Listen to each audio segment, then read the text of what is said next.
Coming up on QC Sports, it's a brand new season. Fall is here. QC Sports travels to all three Quad City schools to bring you previews on a few football teams and some soccer squads. We have highlights and will break down the first week of the high school football season. Another edition of QC Sports starts right now. Beckman racing the other way. She may have a chance. Beckman with the shot, and it's a goal!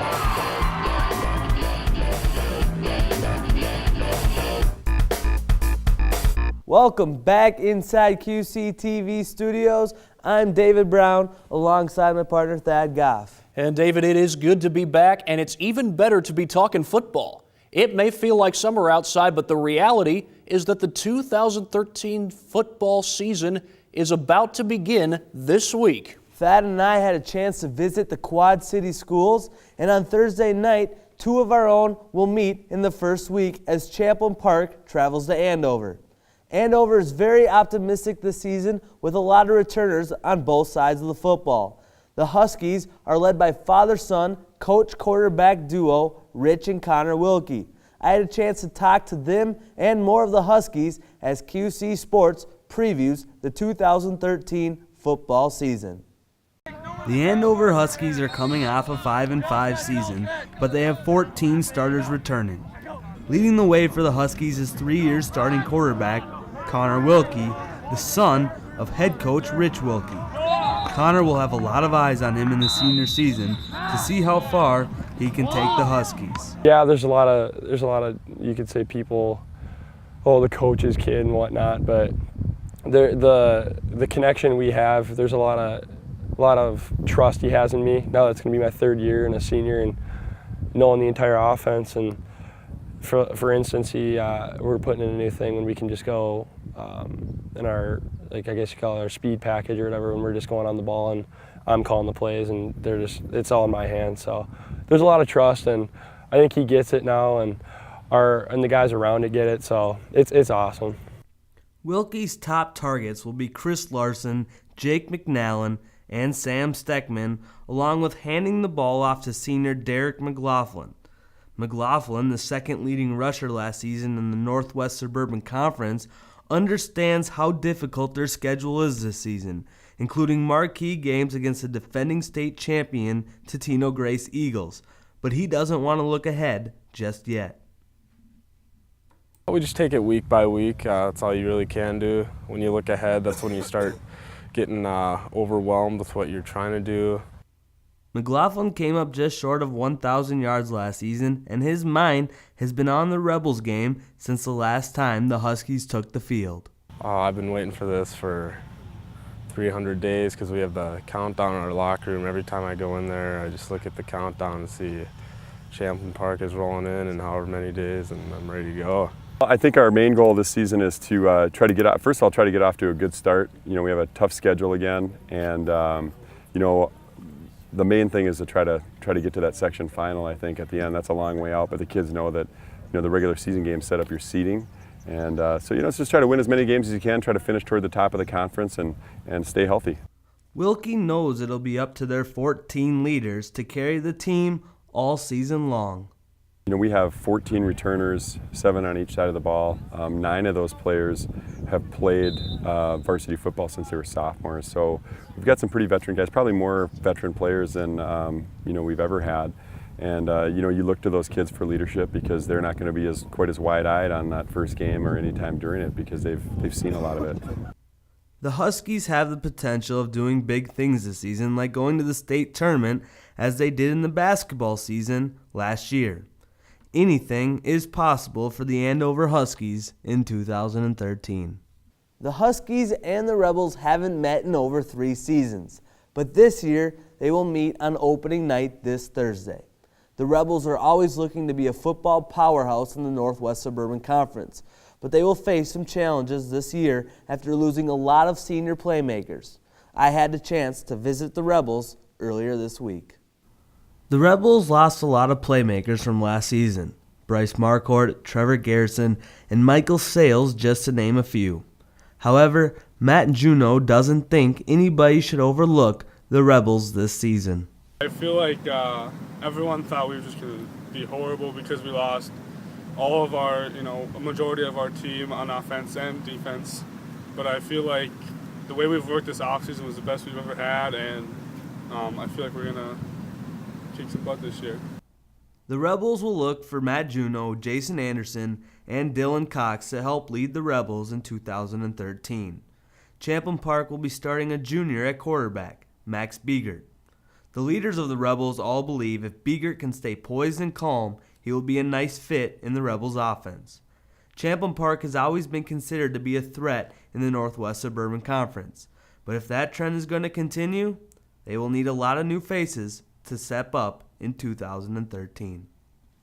You never know quite what to expect on opening night, especially at the high school level. But Thad, who do you have winning on Thursday night and why?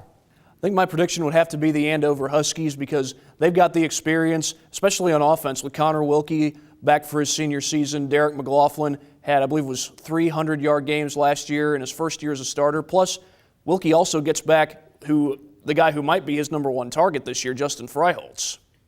You know what? I'm going to have to go with Andover as well in a classic QC sports showdown. I'll go 35-34 Andover in 2 overtimes. That'll be a good way to start. It'd be an incredible way to start the season. And the third team in the Quad Cities is the Anoka Tornadoes, and they will open against Park Center on Thursday night. QC Sports had the chance to visit Anoka for their 2013 preview. After their conference and Section 7-5A titles in 2011, the Anoka football team went 3-6 in 2012, which included a loss to Osseo in the first round of sections. I thought the 3-6 record last year really is pushing us to work harder this year, and I think this year is going to be a lot better. Christian Manthe and Brent Golobich were the first and third leading rushers last year in Anoka's wing T offense. They both graduated. But the good news is, Anoka's second leading rusher, Reed Lindsay, is back for his senior season. Reed's been a great player for us. He's tough. He brings a great mentality to the football field. He's a great mentor to the underclassmen. And since the Tornadoes run the wing T, Coach Berkeley's pretty used to having new faces in the backfield. Because we do run the wing T, we develop running backs all the way up. So every year, we lose 2 or 3 very good running backs. But because of our system, we feel like we're bringing up good running backs. And to be able to have a guy like Reed Lindsay come back and kind of be a mentor and look at the younger guys can look at how he runs, it's a great deal for our younger kids as well as the team with Reed. Anoka doesn't usually throw the ball a lot, but there is competition at quarterback this year between senior Travis Bankston and junior Riley Perry.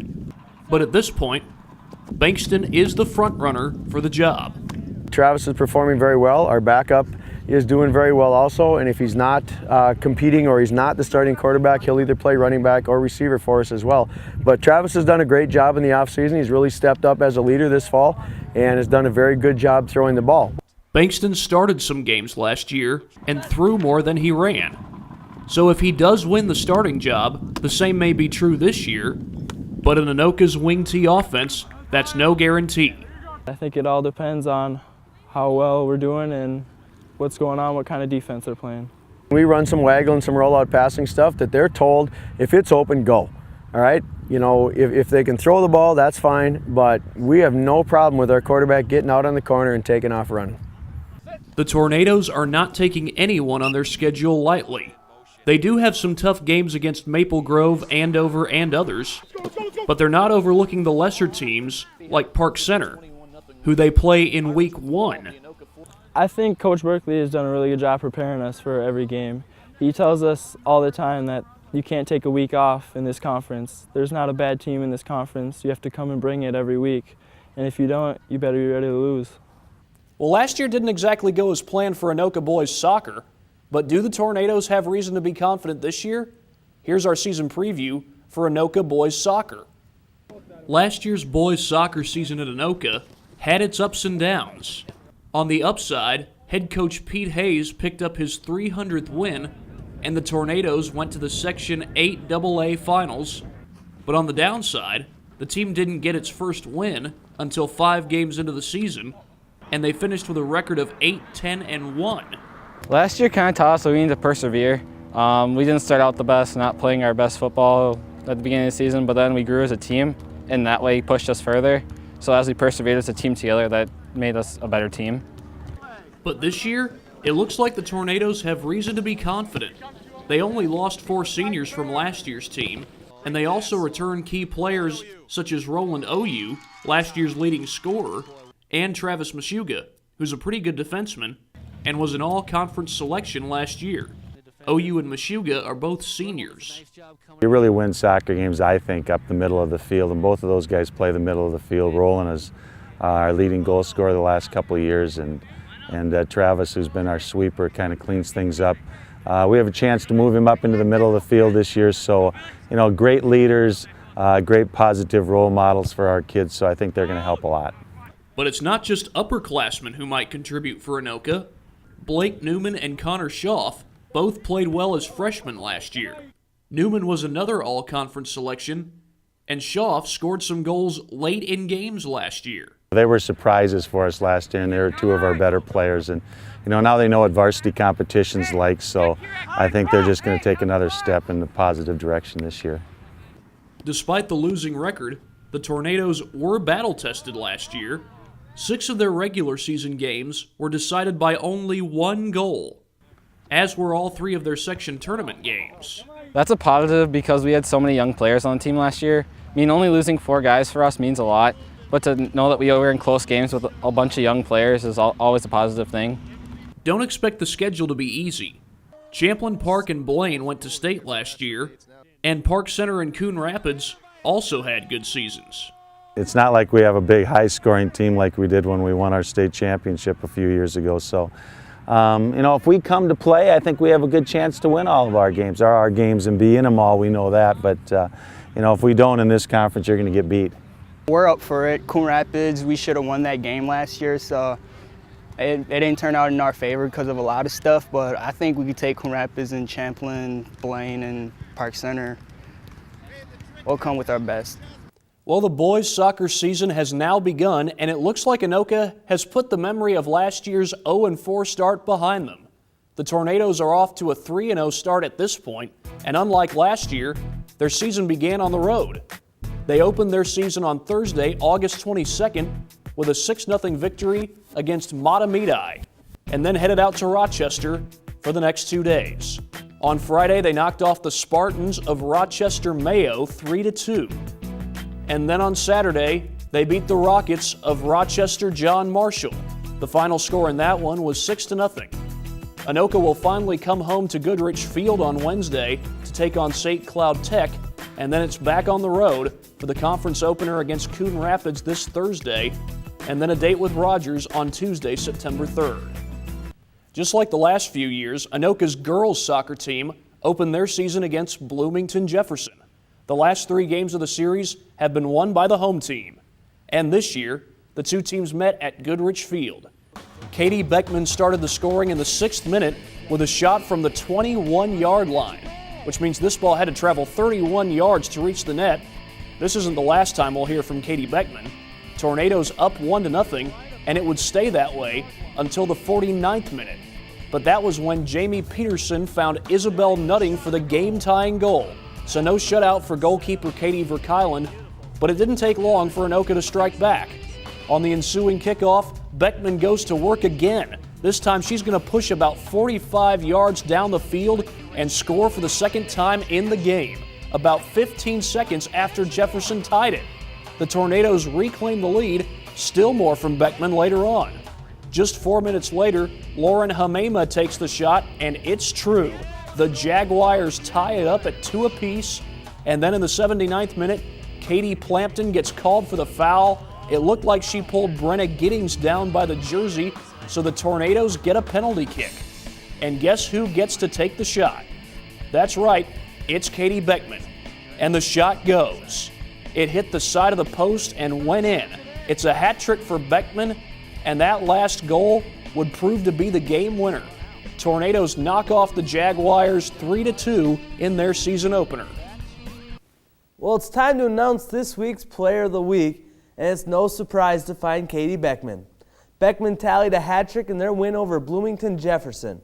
Beckman put the Tornadoes on her back and helped lead Anoka to a 3-2 victory with her scoring touch. Katie Beckman is your QC Sports Player of the Week. It was hard picking one of Katie Beckman's goals in Anoka's win against Bloomington Jefferson, so we're going to show you all three for this week's Plays of the Week.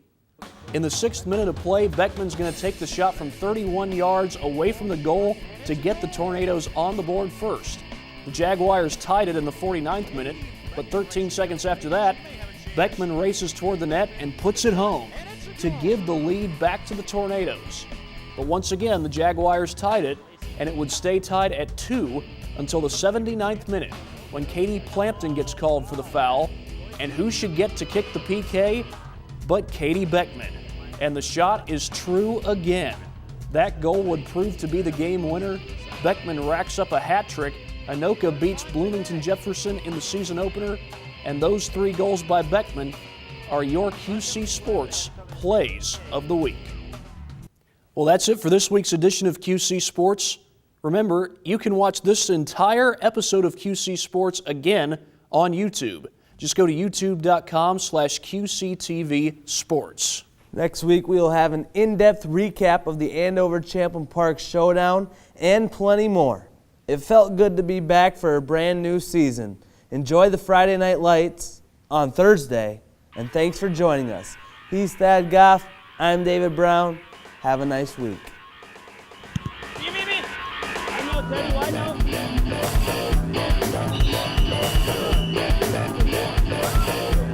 Now Beckman controls this ball. Beckman's got a chance. She's going to take the long shot, and it's a goal!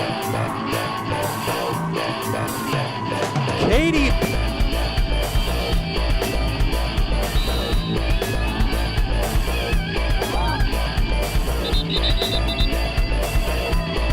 Here's Beckman lining up for the shot. It's a nice, easy, right off the post into the side. Beckman racing the other way. She may have a chance. Beckman with the shot, and it's a goal! Beckman wasting no time.